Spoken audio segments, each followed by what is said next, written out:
It's great to be connected to you all again. I started by sharing a brief word of welcome at the beginning of the event. And I just wanted to echo again how much we appreciate your time spent with us and helping us focus on cyber peace, because I think this notion of imagining cyber peace is a very necessary first step towards change, because we need everybody to be a part of getting us from the idea of cyber peace to the reality of cyber peace. And I'll share a few words on that before the next panel, which will zoom in on how to ensure that there's more accountability. So for those of you who saw the creative interpretations of cyber peace that were presented by creatives from all over the world today, it showed how much they associate cyber peace with people.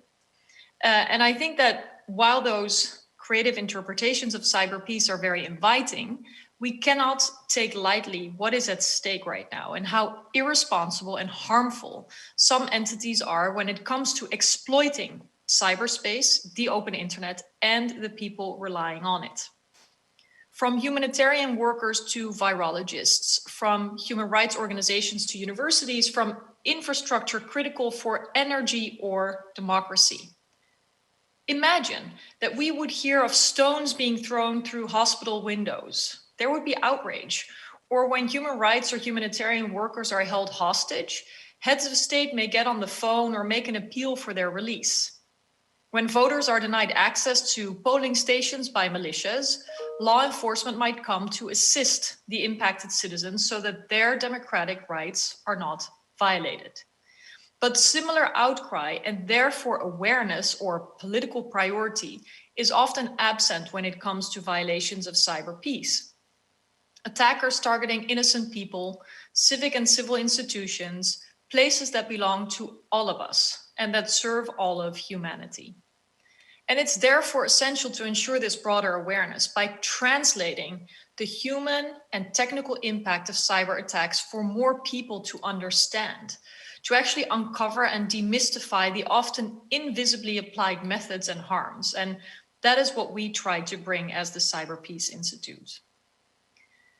The price paid for committing a crime or attacking another state through cyber means is calculated by perpetrators. Of course, attackers will try to get away with their malign activities, and that should not continue to happen. It was remarkable that the themes that all speakers so far touched upon are united in the notion of needing to be able to trust the secure working of technology as an enabling condition for human security, dignity, and equity, for access to healthcare or to food, or to facilitate rights and freedoms. We heard how technology can enable understanding of conflict through analysis, which was the upside, but how it also leads to new risks and new tools in the hands of conflicting parties on the downside. Without more deliberate effort, harms will continue and risks will exacerbate.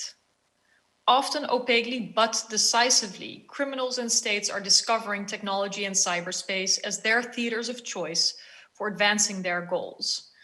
And those goals can be commercial or geopolitical, but I'm not even sure that it matters for the victims. So it's vital that there are consequences attached to crimes of cyber criminals or attacks by state and non-state actors. There must be accountability if we want to discourage harmful behavior and if we wish to increase trust. Trust not only in the technological tools, which of course matters, but also in the benefits of an international rules-based order and in the idea and promise of justice itself, which relies on accountability. So at CPI, we believe in standing with victims, helping society and its leaders to understand what attacks look like and how such understanding can lead to change, and the underlying urgency to close the accountability gap. So we're moving back now to the studio, and we will be connected to a number of experts on the next panel who will zoom in exactly on how this accountability gap can be changed and what evidence-based understanding of cyber attacks looks like. Thank you.